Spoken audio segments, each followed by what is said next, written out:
Interior Chinatown by Charles Yu. Throughout Interior Chinatown, some passages are clearly fictional, representing the play through which the main character views life. Others are undoubtedly real, depicting stories from his life, struggles from his childhood. However, some sections dip into both themes. In these instances where it seems like real experiences but is written as if it were all scripted, it depicts a wall of safety and separation the character has built for himself. He plays a role in the show, but visits real moments in his life. This allows for a measure of separation and disconnect from his difficult childhood. It allows him to protect himself and to have an out if he needs it. He can always pull back into the safety of the show, the fiction. In Calvin and Hobbes, there is a similar theme of using a mix of fiction and reality as a form of protection. He does not have any friends except for Hobbes, his best friend, who appears as a stuffed tiger to anyone but him. This is shown when he interacts with Susie. Hobbes appears as a stuffed tiger when she's looking at him, but as soon as she looks away, he becomes alive again.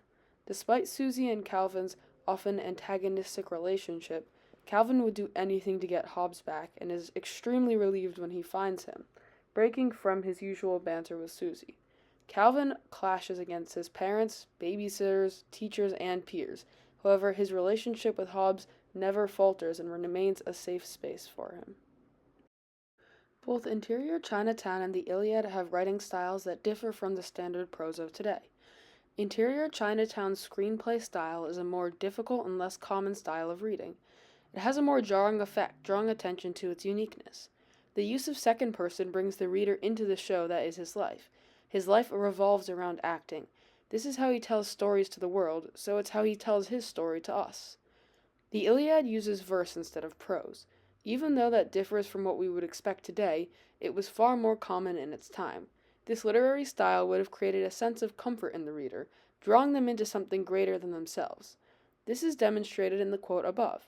At first glance, it looks no different than a quote from a novel one might see today. However, a closer read shows the elegance of the poetry and the reverence and awe in which the gods are spoken about.